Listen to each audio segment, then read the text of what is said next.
feature presentation. Collier for inviting us today to this SBU Business Review meeting. We'll introduce you to some new members, cover the good and the challenging results, and we'll hand out some assignments thanks to the leadership approval of your group.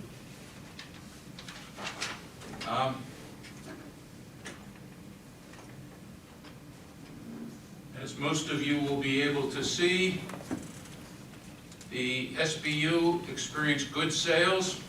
GP, net sales, was better than budget in prior year. However, you have declined in gross GP percentages. Which brings us to our first issue, and that is that we would like to give out our first assignment to Victoria. I want to introduce you to the group. Victoria is another new cost accountant to the group, and we would like her to work with the sales team on what can be done to improve the sales mix. We have a bunch of products, as you saw on the previous slide, that have high margins. Others have low margins. And we need to improve the sales mix. We have a bunch of products, as I said, with high margins. We need to change some of the tunes and the tempo of those tunes. How are we going to start this effort, Victoria? Do you have any suggestions? Well, I'll let you start with the team and work with them and see if you can come up with some good suggestions that management should implement. Also, I'd like you to work with the manufacturing people to see if they can get to reduce the variances that are there on the slide so that we can improve the gross profit percentages over the year. Now, beginning at this time of year, since our fiscal year ends September 30th, we're going to start our budgeting process. And I would like Tamar, where are you there? He's another cost accountant that we've hired, and we want him to go down to our subsidiary in Juncos, Puerto Rico, and work with the plant controller there on their budget. I'd like to see process improvements leading to lower cost per unit. As part of your work, I think you and the plant controller need to work with the plant operations people and their staff to do some activity-based costing, a review of the overhead cost allocations. The controller never did any of this in the past, so you're going to have to talk with the staff down there, the leadership team, maybe do an operational efficiency review, maybe do some just-in-time MRP, value chain analysis, supply chain management, and some benchmarking. I don't know which one's going to lead to the improvement, but maybe working with that group, you'll find some success. And it'll lead to cost improvements. But be sure to explain to the plant leadership team what the advantages and disadvantages are of your work so that they know why they have to make the changes that you're recommending. Now, I want you, one other thing, Tamar. I'd like you to take Henry with you. Henry, where are you? Okay.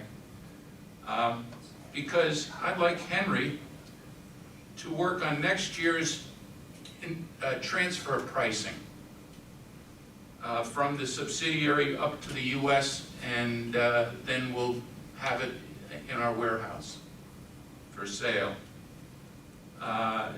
This is going to also require, Henry, that you work with the tax department. This is something that is controlled by the tax department, and we don't want to screw up the earnings and get another audit which led to these transfer pricings. Now, I got to talk about Nick and his success. Nick led the team in developing a new product. Nick's been with us for now 20 years. And in 2011, everybody remembers what happened in New York City and the scare afterwards about smallpox, all sorts of pandemics, all sorts of things going on. Nick worked with and actually collaborated, that was his real strong point, with our manufacturing plants in Nebraska and South Carolina to develop a safety bifurcated needle. Have any of you had smallpox vaccinations other than our leaders? Smallpox vaccinations, the doctor puts this needle with 2 prongs on it into the serum and stabs you 15 times. Now, that's really not painful.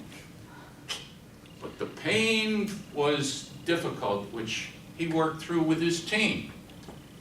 Because we found out from our marketing people that there was one company in the United States that had the government license to sell bifurcated needles.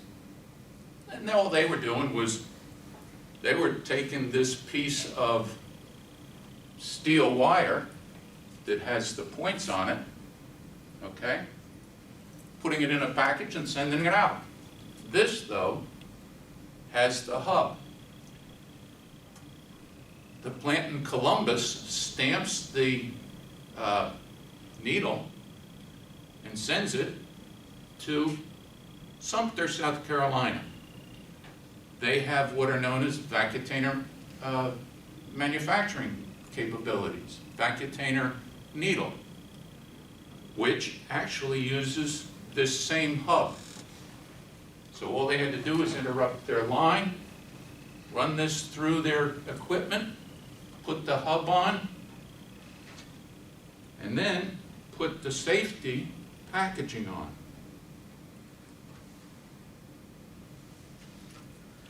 So now, not only did Nick end up with a very safe product for doctors to use, but a safe product to transport. Oh, and by the way, the 510K that his group submitted on October 1st was approved by the CDC October 31st.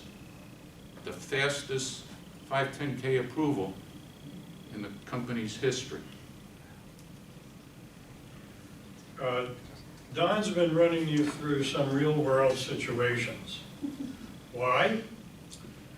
We're part of a team, or you might be leading a team.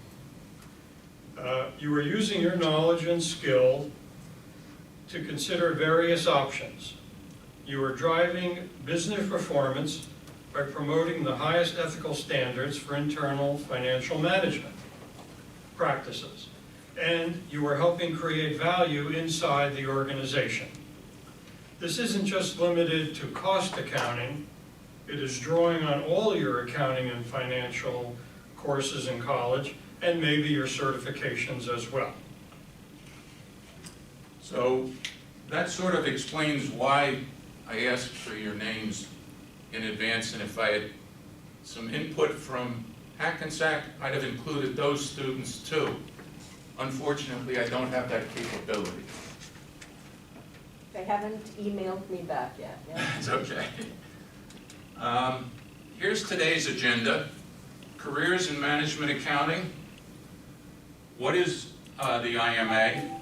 And gain an edge with the CMA, steps to becoming a CMA, and we'll end with questions and answers.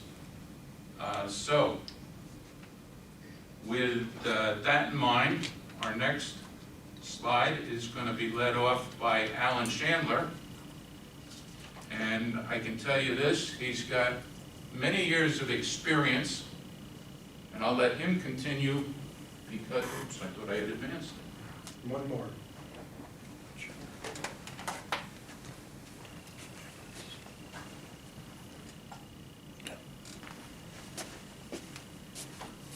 Because he worked with a product I'm sure all of you have run across.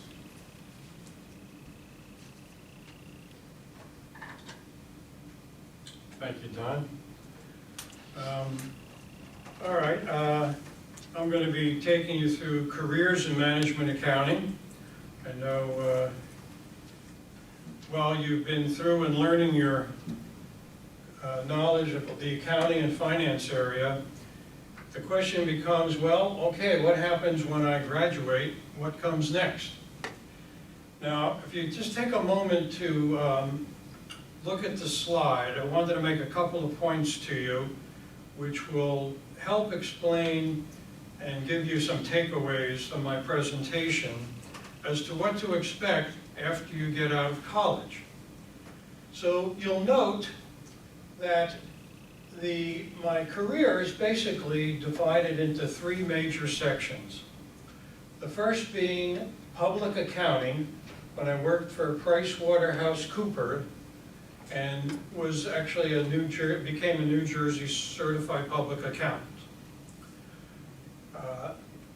Second grouping is what I call financial planning analysis, and that represented three separate companies. All of these companies, by the way, are publicly held, $1 billion or more, and basically I worked my way up through to become Director of Financial Planning and Analysis. And this is where the IMA came in to my career and helped me in the transition from public accounting to private accounting.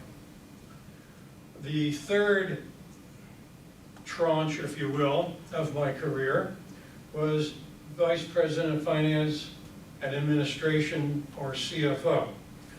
That represents the 6 companies toward the bottom, them being family-owned, venture capital-backed, privately held, combination.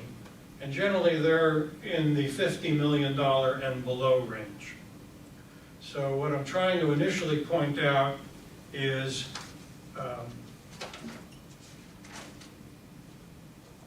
large company, lower company, private, public, all these companies can be owned in different fashions. And the points I'd like to make that would help you in the future is, when you come into a career and start your career in financial and accounting management, that's one of the few professions where right away the person getting into the profession will be working with senior level people right away. That doesn't always happen in other careers, but in finance and accounting, you tend to work with the head honcho, so to speak, the controller, the CFO, and as a result, you have high visibility right away, and that isn't always true. Another important takeaway I'd like to explain to you is, you'll notice every one of these companies represented a different industry. Accounting is, again, one of the few professions where your skills and basic knowledge are transferable to a different industry, a different size entity, and as a result, you'll find that in 3 months, 4 months, when you come to a new position, that's how long it might take you to learn the uniqueness of that particular industry that you're working in. And every industry does have a unique aspect of accounting. So at Hess, for instance, that's an oil and gas company. Grace, it was specialty retailing at the time. Personal diagnostics happened to be medical diagnostics and orthopedic equipment. And so every one of these was different. And when I started, I was new to the industry, but within 3 to 4 months, I was comfortable in whatever industry I was in. And also, I'd make the point, size doesn't matter.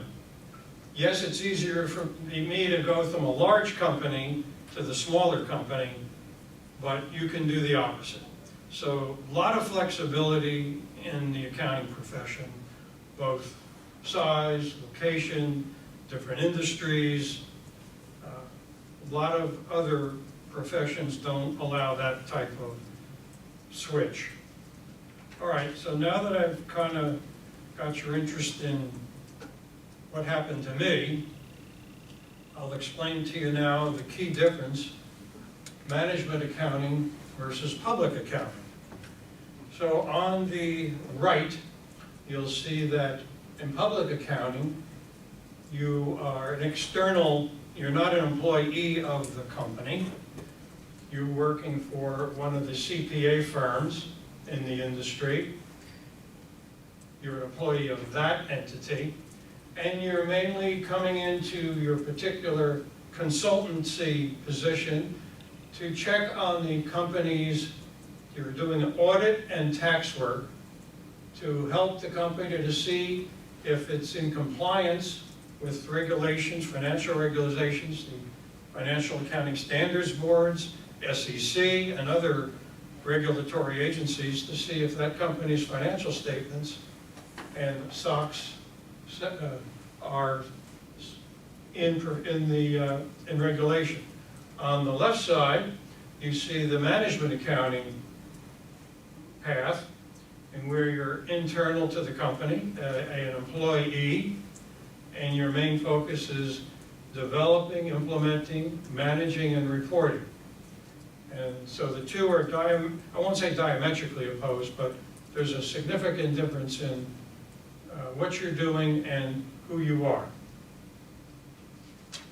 I'm going to interrupt for one brief comment. I'll give you an easy way to remember the different functions. Everybody's probably been driving their car, right? And this was given to me by a CPA, so I'm not bad-mouthing anybody.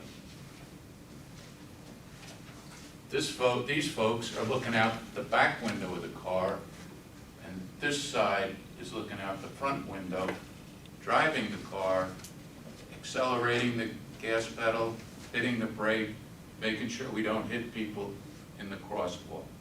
That's the easy way to remember. Thank you for that analogy, Don. But again, this is a key difference, and your career might start out in public and switch to management accounting, could be vice versa, and let's take a further look at what can happen. All right, this is giving you an idea of who we are, what we do, and where we work. Now, if you look at the, I want to say red now, the red colors, that's the different organizations that you could work with or be part of. So it's government, private firms, multilateral corporations, that would be publicly held, academic institutions, not-for-profit. On the orange side, this is the kind of management roles or positions that you could have. VP Finance, Finance Manager, Controller, CFO, that's the more higher level. You also, lower level would be cost accounting, budgetary control, strategic projections, and there. And the light green would be the kind of positions you'd be working in. So you're supporting business management and strategic development. You could be in a role of accurate information for better decisions, plan for the long term, that's strategic, as opposed to execute budget and forecasting, which is more a current year or short-term range, and act as a trusted advisor and maintain internal control. So your position can switch to all these different type companies, different positions, and the different role you might have. And quite frankly, I'd like to say, when I explained to you my years in accounting, this entire range occurred to me. So I was in different positions, large, small companies, owned by different entities, and so I guess I could say I did follow all of the possibilities. Here's another interesting fact. More than 75% of accounting and finance, this is from the Bureau of Labor Statistics, accounting and financial professionals in the U.S. are working inside companies and organizations. So that would be your management accounting route. The other 25% are working in professional services, such as the public accountant's role, who support their clients with audit and tax advice. That means that there's many more jobs in management accounting than there are in public accounting. And it's important to understand this because if you start your career in public accounting, it is likely that within 3 to 5 years, you will be moving into a position in industry, which is exactly what happened to me. The IMA and the CMA can help you when you make that transition. And if you start your career in industry, there are a lot of good opportunities available for you. Again, the IMA and the CMA can support you in your career. This chart is explaining to you, where do management accountants work? They're working in organizations of all sizes and all industries. Again, I go back to the comments I made that I was in different size organizations, publicly, private, and look at the array of companies. Obviously the names you'll recognize, as well as some governmental entities. So it can be publicly traded, privately held, not-for-profit, government, small business. All of them need accounting and financial management professionals with good planning, budgeting, and decision analysis skills.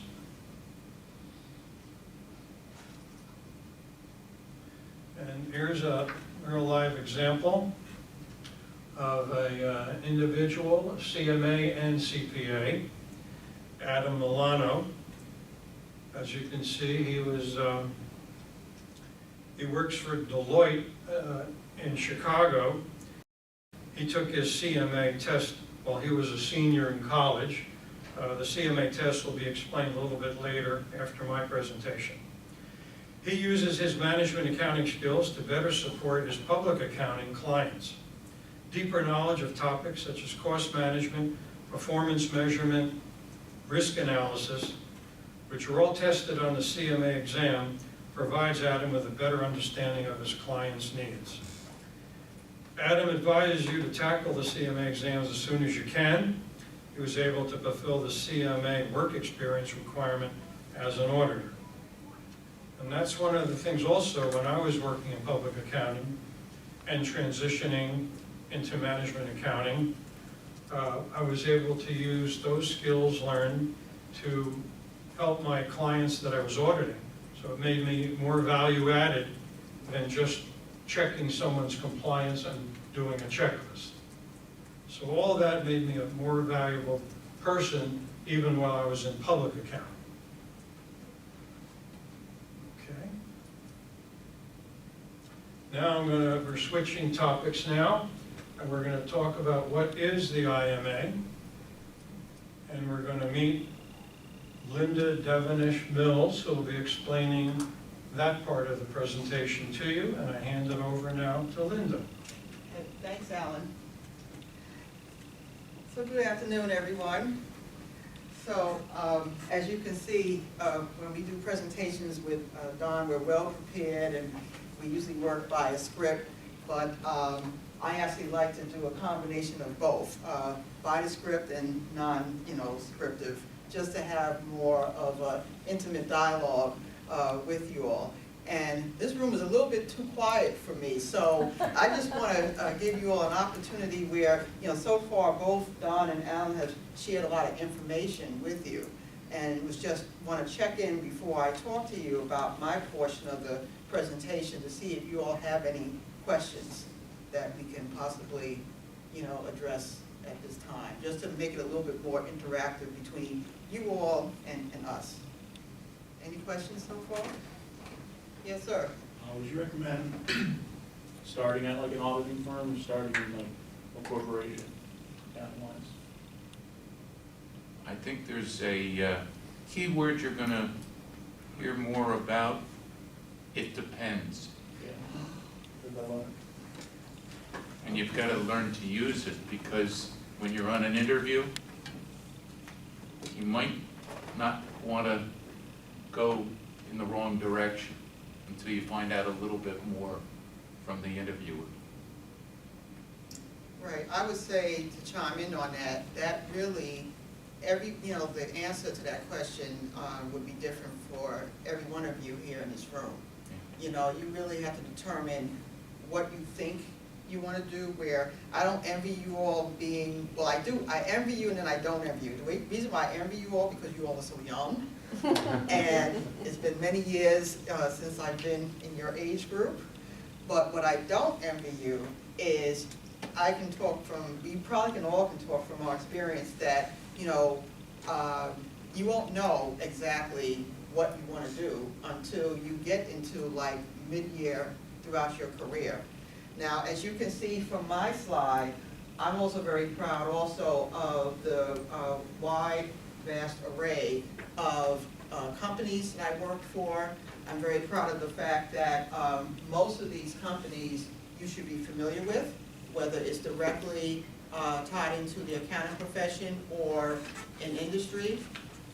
Another reason why I'm very happy to be here today is that I am an alumni of FDU. It's amazing how it's been like 10 years since I got my MBA, not on this campus, but I was a graduate of the Metro campus. And I decided to do that after my undergraduate studies, getting my bachelor's in accounting, and never thinking that I was going to go back to school. But the reason why I did is that 13 years ago, when I was in the job market and ended up at IMA, it was a surprise to me that a lot of employers at the time were looking for I would say, the CPA or certification mix with a master's background. And even though IMA didn't require that, it was enough for me to say, well, I should go back to school and get my MBA. So that's pretty much what I did. I'm also happy to be here today because I take pride in the fact, and in terms of the fact that what's common among all four of us here is that we are all certified professionals. But I'm also proud of the fact that what distinguished me from these great gentlemen, and that's why women are slowly but surely ruling the world here, is that I am the only one that holds both the CMA and the CPA designations. And similar back to the analogy that both Alan and Don had described of the distinction between public accounting and management accounting is similar to how I would describe the difference between the CPA and the CMA designation. When you take, and before I do that, how many of you think you do want to go into public accounting? A few of you that are still here with us. Okay. And then I guess the gentleman here, you probably want to go into industry, or you're not sure yet? Yeah. Not sure yet. Okay, that's a fair answer. Can I interrupt for one Yeah, second? sure. How many of you have had a job already, or have a job? Well, in general, Right now, I mean, have you sent out a resume? In other words, do you have a toolbox of materials to use? I hope the people on the Hackensack campus are also aware that they're going to need a toolbox of things to help them in their transition from college to industry. The resume, you're going to need an interview, skills. Now I'm going to ask you the tough question. How many of you have your own personal business card? No hands here. I don't know how many hands on Hackensack. I would encourage you to add to your toolbox a simple little business card like this. In addition, instead of leaving it blank, put something on the back. Maybe your goals. Maybe your work experience in accounting. I did reconciliations. I did forecasting. I did budgeting. Whatever those skills are, a nice short list that'll fit on this size of the card, it's going to help you, because what you want to do is differentiate yourself from the other candidates. And leaving a card with your interviewer might just do that. Okay, thanks, Don, that's good advice. So, the reason why I take pride in the fact that I have both certifications is to distinguish between the two certifications. The CPA license, you know, even though it's definitely a well-respected designation or license to have, it really just tests your competency levels at the basic level of accounting, where the CMA designation tests those same competencies at a more advanced level. You know, so that's the distinguishment between the two. And the reason why I asked, and not surprised that most of you feel that you want to start in public accounting, is that I would definitely encourage you to take advantage of the fact that what's great about the CMA designation is that you can take it, the exam, as a student. So, you know, in terms of Don talking about the toolkit and your skill sets, for example, you know, you will stand out in the crowd if you can put on your resume that you have taken the CMA exam as a student. I think that would really impress employers, you know, that at this early stage of your career, you're pursuing a certification even before you get your degree. And I think Don wants to point out something. If you're interested, there is a way for you to a 9-step approach to pursuing both the CPA and CMA certifications. And for those on the other campus, we'll make sure that they get copies of this handout too. Right. So, also with public accounting, when you start off as an auditor, what you're doing is that you're interacting with clients and they expect you to know their businesses.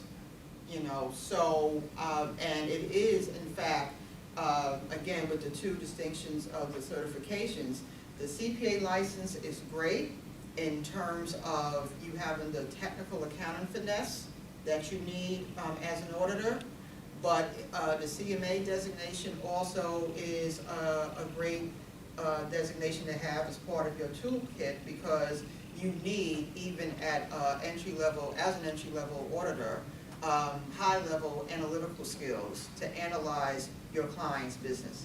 And that's where the CMA, you know, fills that gap, so to speak. But, yeah. I'm just curious, because you're telling CPA, CMA, and I see in between CAE. Yes. What's the, Okay. so, Okay, so basically, I'll answer that by saying that, again, that's a prime example of why I said, you know, don't rule out any career paths, because years ago, when I started off at, well, it was before Ernst & Young, I was with the organization or the company Arthur Young that made up part of the merger of Ernst & Young. So many, many years ago, and when I started, I just knew I was going to stay in public accounting, become a partner, the whole 9 yards, and realized that I didn't want to do that. And so, actually, you couldn't tell me about close to 20 years ago that I would even go into the nonprofit industry.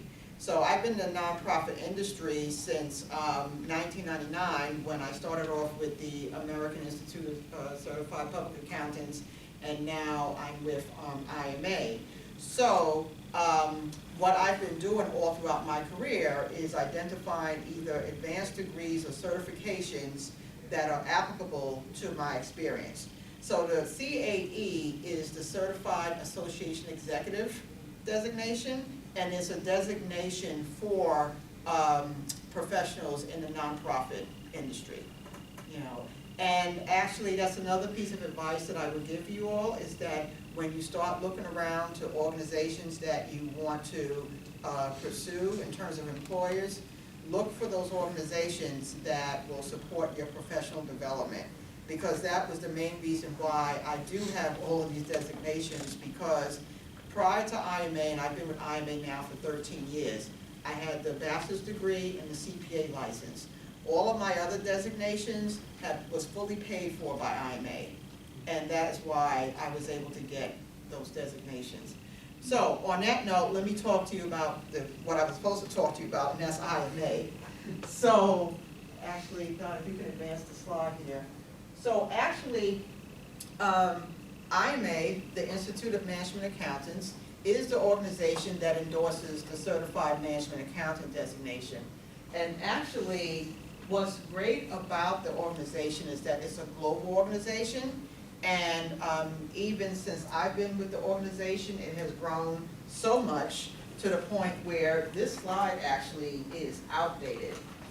We do have more than 100,000 members, but where it's outdated is the fact that it refers to 8 global offices, but now we have 9, and the breakdown of that is that we have the one U.S. office here in Montvale, New Jersey. That's pretty much considered our headquarters, and that's where I'm employed at. But we also have offices in different parts of Europe, for example, specifically in Amsterdam and Zurich. The 9th office is in the Middle East, specifically the UAE area, in addition to Dubai.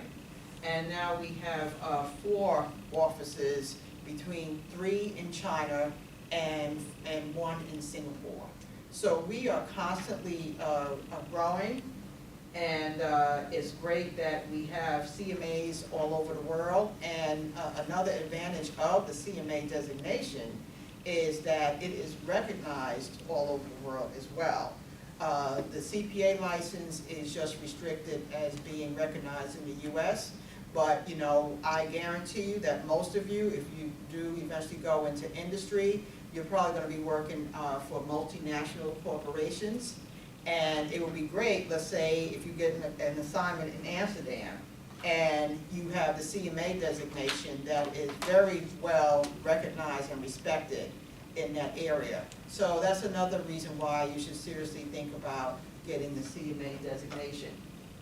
So similar to a lot of membership organizations that support the accounting profession, we have professional membership and student membership as well. So we have a flyer here. It's a little bit outdated, but I think this presentation refers to a discount code that specifically relates to this year, simply called Campus 19, that you can use to obtain student membership, where even without the discount code, we feel that we offer a very reasonable membership price annually of $39. But with the discount code, it even reduces it more to $25. So I think it's more than reasonable. It won't prevent you from getting your slices of pizza every week. So, you know, so hopefully you won't break your budget too much. But for $25, this is all what you would get as a student member. So definitely, as soon as you possibly can, you should obtain leadership experience. So let's say if all of you today became members of IMA, and then you spread the word, and maybe you have a few of your colleagues at the campus in Teaneck or Hackensack, and some of your colleagues here right on this campus. If you all can get 10 of you to join IMA, then you will be eligible of developing an IMA student chapter here. And then who knows, some of you can become officers of that chapter, and that will give you, an opportunity to develop your leadership skills, and also something that you can put on your resume as well.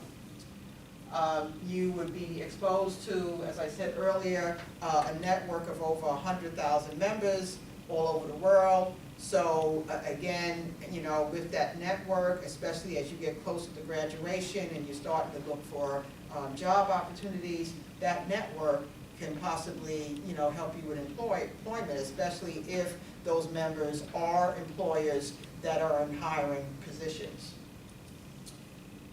Don, you can go back, because I didn't finish everything. Student Leadership Conference. We have a Student Leadership Conference that takes place every year, along with our professional conference that's coming up in June. And what's great about the Student Leadership Conference is that it's in different locations every year. So this year, we're going to be in Charlotte, North Carolina. And that is a great conference for you all to possibly attend, because, again, in terms of networking, and we always have employers right there at the conference actually conducting interviews, either for internships or full-time employment. So this is actually, the slide that refers to that particular conference that's coming up this year. So at each conference, what we do is that we challenge students into participating in a student case competition. Now, in order to participate, you have to become members of IMA. So basically what happens is that we announce the case in August. And basically students that participate in the competition, you would have to, it's usually in teams of, from different schools, and you study the case and you present us with a solution of that case. And the top, I believe, 3 to 4 schools will be asked to come to our annual conference and present your solutions to, our professional members, where your entries would have to be submitted by February of the following year. So that's pretty much how that works. And Linda, Mm-hmm. Three years ago, one of the colleges here in northern New Jersey actually had a team submit a case study and ended up in the top 10 with their solution. They missed out on the top 4, but they ended up in the top 10. So I think FDU can exceed that capability. Right. And another thing that you all should be proud of, thanks to Professor West and others here at FDU, FDU is formally acknowledged by IMA as a school that more than adequately prepares students into the management accounting profession through what we call our higher education endorsement program. So yeah, I know you already know that you're at a very high reputable accredited school that will prepare you for your careers. But the fact that you have an organization now that's spreading the word out, or push the word out there, that FDU is in fact a school that prepares students very confidently to go into the management accounting profession is something that you really need to be proud of. So if you go on the IMA website and you look for endorsement, now it's been updated. You see FDU as one of the schools, and there's not all that many, that has the IMA endorsement. And I think you've got something on your website now too, or you should. We're working on it. The website is in the process of being changed to another, whatever iteration, but that's definitely will be there. Right. Okay. So another benefit of being affiliated with IMA is that we have an Accounting Honor Society. So how many of you are juniors or seniors? Okay, so for those of you that fall in that category, and assuming that you all have a grade GPA of 3.0 or above, you can apply to be part of our Accounting Honor Society. And there is, I think, go to the next slide, Don. There's two ways to apply for it. The best way that I always recommend for students to apply is just for you to do it yourself as opposed to relying on a faculty member to apply for you. It's a very simple process if you go to our website, and I think we do have a flyer here about the Honor Society. So let me jump in there and say that yesterday I received an email from IMA about this honor society, and I held off from sending it to students until this meeting is over with you. It's going to go out tomorrow morning with instructions and the benefits and the cost and all that, and I believe it's a lifelong membership. Yes. For one amount, which is not that high to begin with. And so it's something that students should consider adding on to the repertoire and the resume to have it on there. It's good to have, with all the benefits listed. Yeah, that's great. Thank you. Don, remind me, do I have any other? Okay, with the scholarships, okay. So, definitely another thing about IMA is that we are very generous in terms of, you know, scholarships that we offer, just ways of encouraging you all to become CMA candidates, since, you know, if we're gonna tell you that you can take the exam as a student, we feel that we have to meet you all halfway in terms of the financial obligation and help you accordingly. So I'm just going to talk briefly about two of the three scholarship programs that's on this slide here, because I believe between Don and Vishnu, they're going to talk to you about the CMA scholarship program that more so applies to you all, where this slide refers to a doctoral scholarship program, which you know, I'm sure some of you may decide to become PhDs one day. Well, I know this gentleman is shaking his head no, but you never know. You never know. Yeah. So it's more so the first two scholarship programs that you can consider. Unfortunately, as you can see, the deadlines. This is something that you would have to, you know, consider next year. But like the first one, the Stuart Cameron and Margaret McLeod Memorial Scholarship, more famously known as SCMS. That's just an elite group of members of IMA that love to offer scholarships to students. So you can just look at our website and just make a note of the deadline for next year if you want to apply. And then we have the student manuscript competition. So that's another, you know, program that you consider too. But the CMA scholarship program, this is the one that definitely applies to all of you here, where if this is something that you think you want to do in terms of pursuing the CMA exam as a student, what I would strongly advise you to do, and you got two faculty members here, if you think that you want to pursue the CMA as a student, have Professor West or Professor Collier recommend you for the CMA scholarships, because for this year you have until June 1st to do so. And what I would recommend to Professor West and Professor Collier is that you don't recommend students unless you feel that they're going to be very disciplined to really take advantage of the opportunity, because, you know, once you recommend a student, then it's going to be up to the student to follow through and become a CMA candidate. You know, but I think this is one of the best opportunities that we offer, you know, to students. So it's pretty much all of your costs that you would pay as a CMA candidate would be covered under the scholarship. So you're not actually getting the actual money, but what you would get is a code once you go through the process of becoming a CMA candidate that would waiver all of the costs. Because when you talk about any type of certification program in this day and age, you're talking at least about a couple of thousands of dollars that you would be putting out between, you know, just registering for the program, and then you have to worry about study material. So that's a lot of money that we cover under our scholarship program.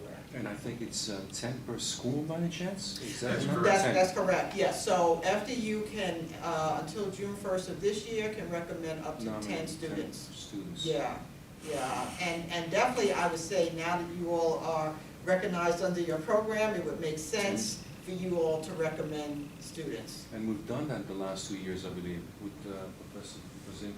Yes. Yeah. Mhm. Yeah, Don has definitely recommended people. Right, so that's great. So, any questions for me before I pass it over to Don?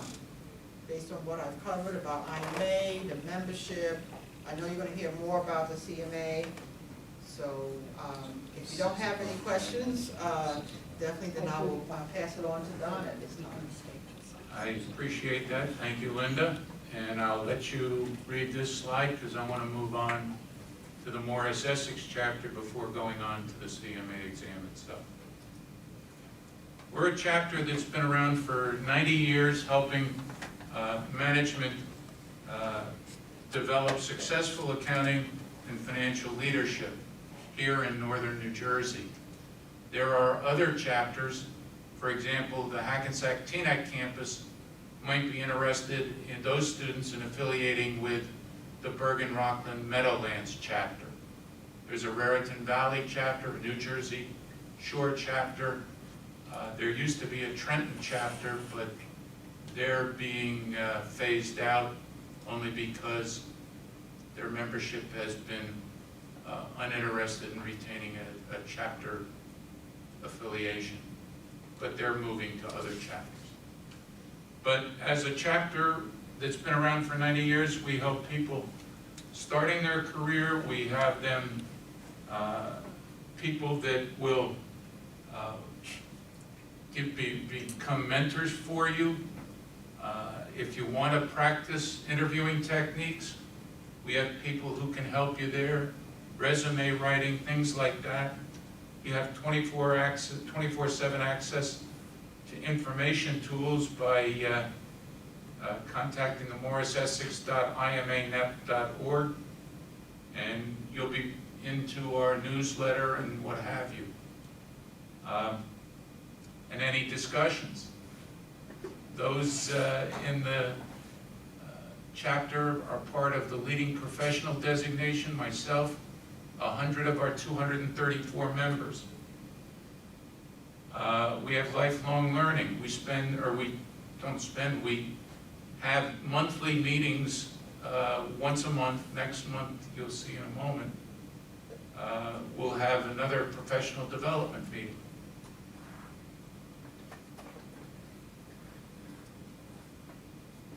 By the way, I want to go back. You see that gentleman in the bottom picture with his hand raised?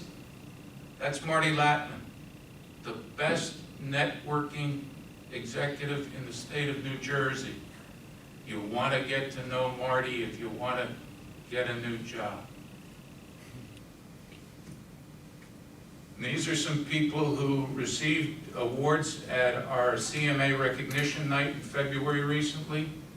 You'll be part of a group that has information that's translated into knowledge, value-added partnership, thought leadership, and an international reach. If you run into problems when you're working in a company and it involves France, I'm sure there's a couple of our members that you can reach out to and chat with them about the problem. They've probably solved it. This was our meeting schedule for this past year. We had 9 meetings. We have 2 more remaining next month, or this month rather, April 16th, next Tuesday. Employee benefits, plan design and administration with 2 of the partners from Sachs LLP here in New Jersey.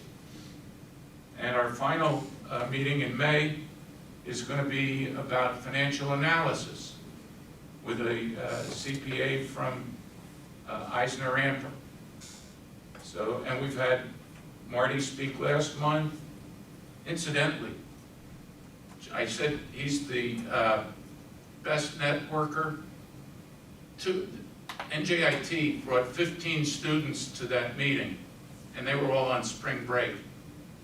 Wow. 2 of them had comments at the end. One said, "I've never been to a meeting where I walked away with something I could use tonight or tomorrow on my way to getting my next job."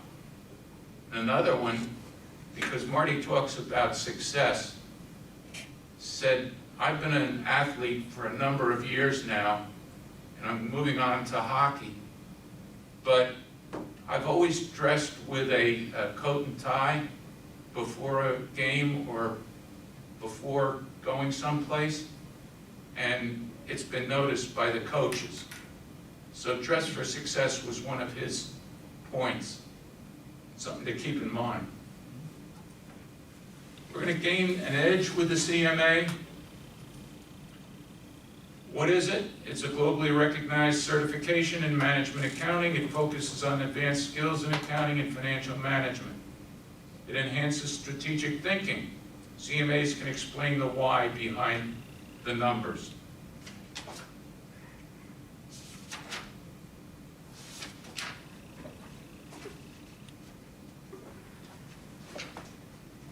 Now, I am going to move on, and that why, by the way, is what the benefits and disadvantages are to most of the issues you're going to run into, the pros and the cons. And that's what you're going to have to explain to your leadership.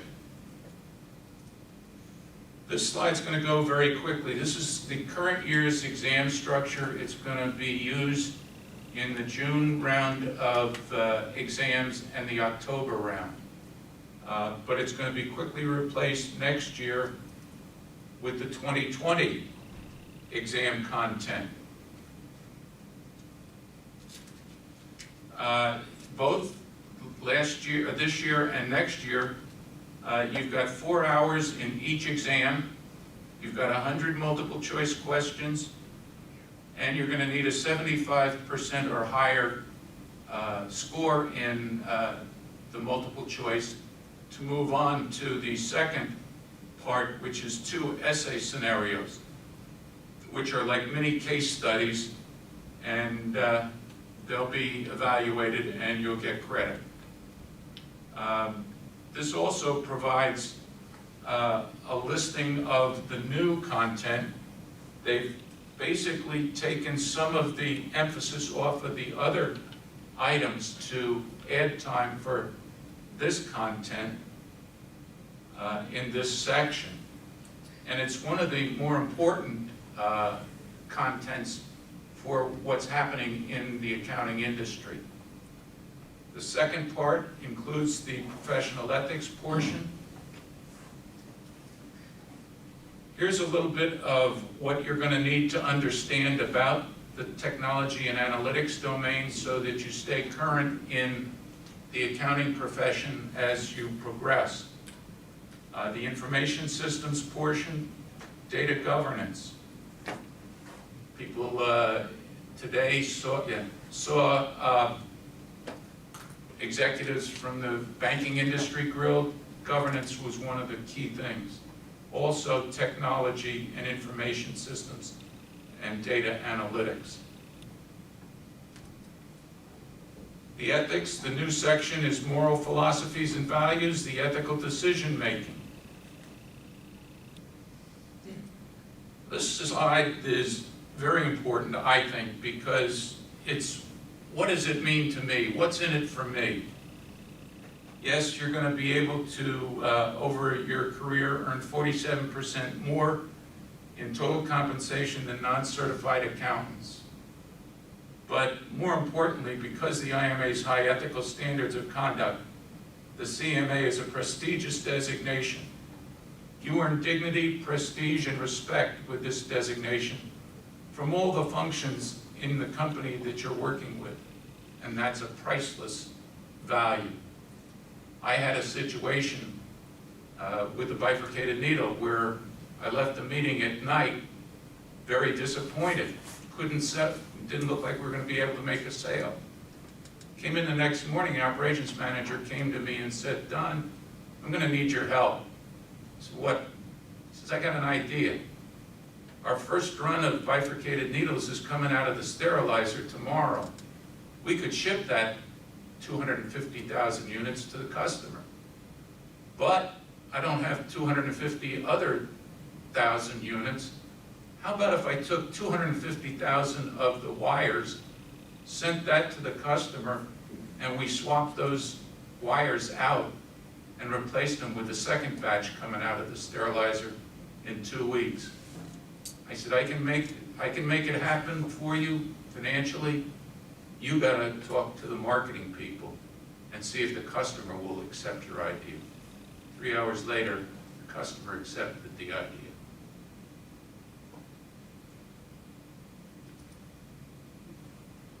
Students like you are pursuing this. These are some of the people that are currently going after it. I happen to like Tyler's comments in particular.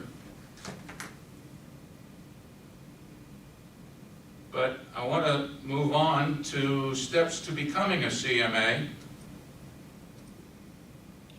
And I'd like you to meet our next presenter, Vishnu Prasad.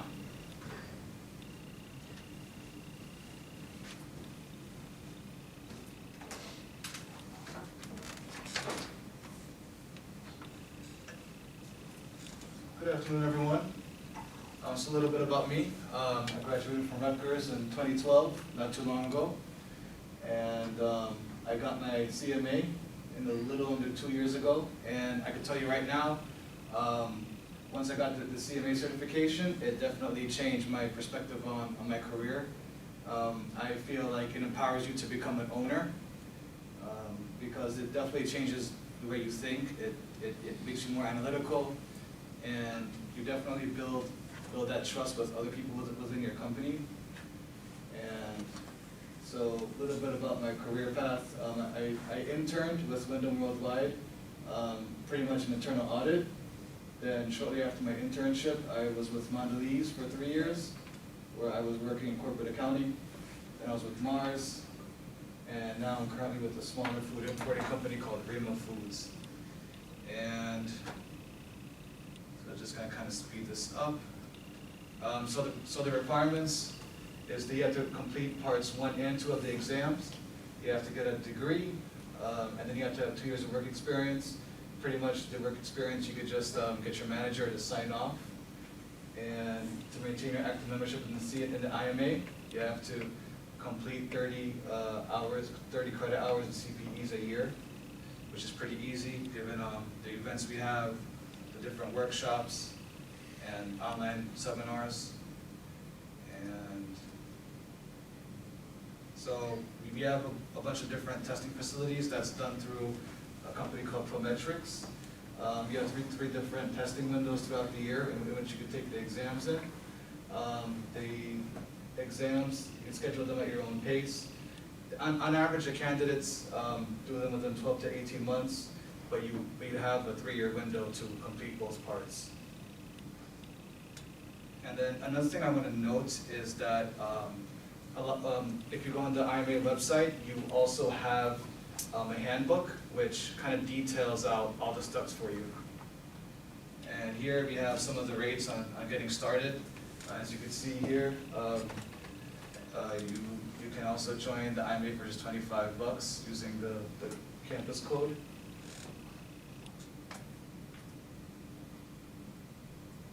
So when I take the exam now, pretty much a lot of the topics that you're going over in your accounting classes can definitely transfer over and really help you as you take the exam.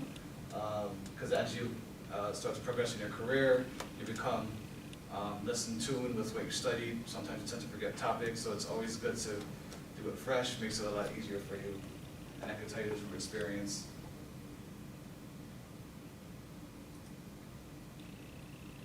All right, the IMA offers 10 scholarships per year at every school, and it covers all costs of the CMA exam.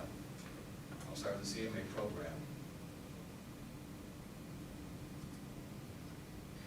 And then so here's pretty much a CMA checklist. First things first, you join the IMA using the code, talk to your professor, and then you study, pass the exam, get your work experience, and then you simply add the title CMA at the end of your business card. I'll add a couple points to that. There are prep courses for both the CMA exam and the CPA exam. Wiley has one of the prep courses. Gleim has another one.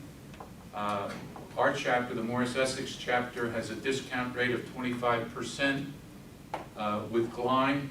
So I can tell you that they do a great job in prepping you for it, both work online or with their books. And you'll probably spend a few Sunday afternoons studying in the library for it, creating acronyms for the different subjects that are going to be tested. So it takes a while to study. It's not something that happens where you sign up, you take it, and off you go. But be prepared to work for it just like you would for the CPA exam. However, it includes some of the stuff that's on the CPA exam, doesn't include some of the stuff. It's new, but it doesn't hurt doing both. You will only enhance your studying ability to do both. So keep that in mind. It takes nothing away.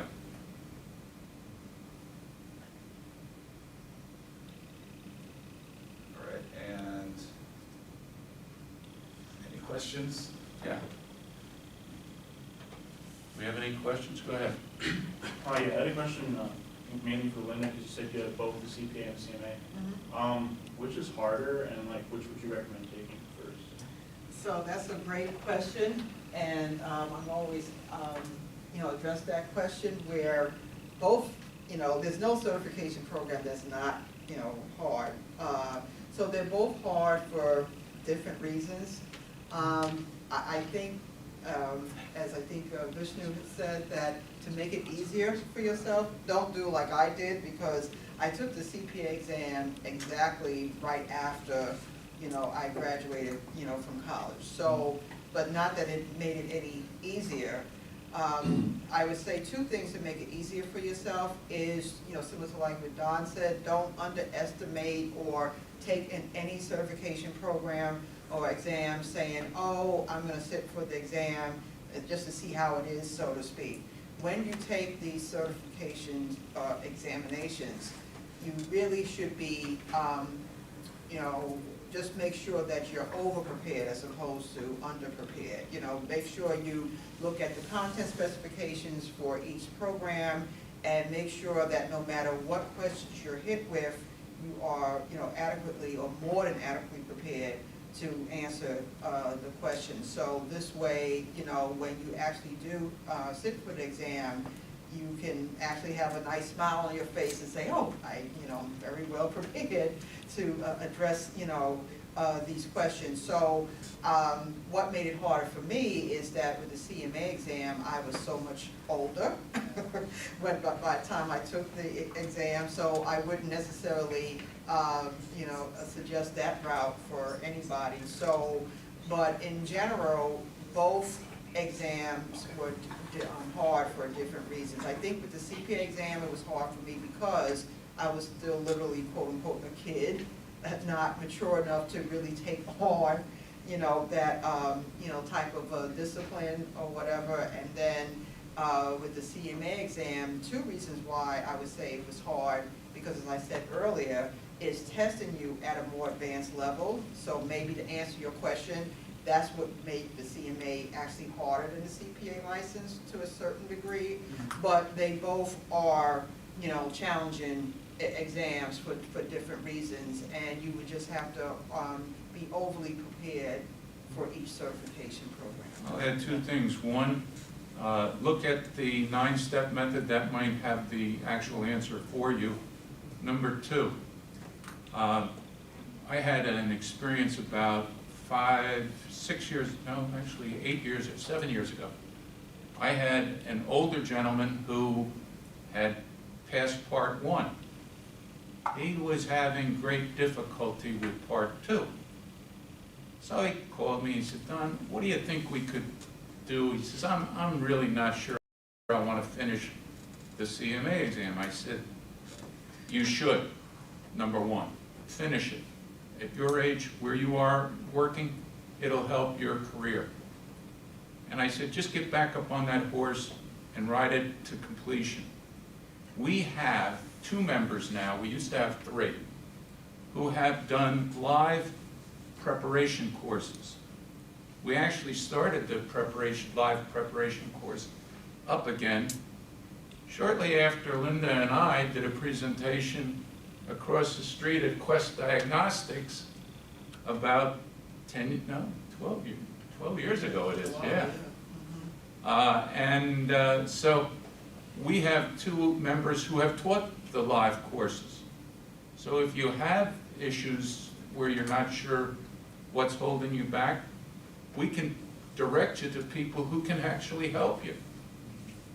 So real quick, if you go onto the IMA website, you can actually get a list of about 20 questions that are actual exam questions, Right. if you want to see what it's like. Our newsletter next month will actually have a couple questions that were on the exam and their answers.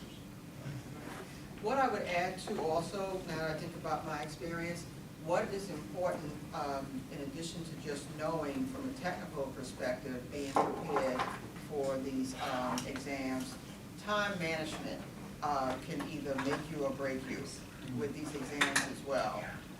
Where I definitely remember for both the CPA and the CMA examinations, you know, I really had to hone in on my time management skills, where with both programs, I took up every single minute of the time that was allotted. So, yeah, so it would be awful if you are prepared technically and then you run out of time because you did not manage your time well to get through the exam, because that will result in failure if you don't, you know, manage your time appropriately. So that would be another piece of advice that I would give you all for taking these exams. I just want to chime in and say that, as was pointed out, many people start in public accounting firms, but they don't stay there. They wind up in private industry. And this becomes very important, because what you learn and what you do in public accounting does not always translate into private accounting, where you have to do some of the cost managerial type of functions. And I think 75% of accountants are actually on a managerial cost side. So it's something very important to think about, because a lot of students think about, I'm going to go Big Four or Eisner-Amper or Cohn-Resnick, and that's terrific, but at some point in time you just might wind up someplace outside of public accounting, and you got to bear in mind that this becomes very important, all this skills, knowledge, and certification. So even if it doesn't happen now, early in your career, it's something very important to be aware about, that it's there, and something that to consider at some point in time. And I'll also add, if you would like, there's plenty of these handouts on the table up here. We'd love to have you take some. I want to thank you for having us today, bearing with us.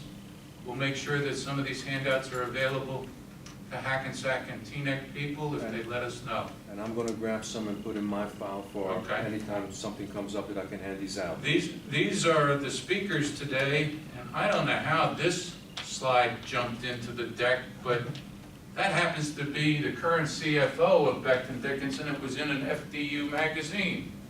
So I invite you to look at the review magazine. And if you'd like to see a picture of Fairleigh Dickinson, it's on the outside wall of this room here. I'll point them out to you if you're interested. Right. And I think, you know, hopefully I can speak for the gentleman here. I know sometimes you may want to ask us questions individually, so we're probably going to be here maybe for at least a few minutes if you still want to continue to ask us questions. So thank you very much. And we thank you very much for coming. Thank you. How you doing? Good, Scott.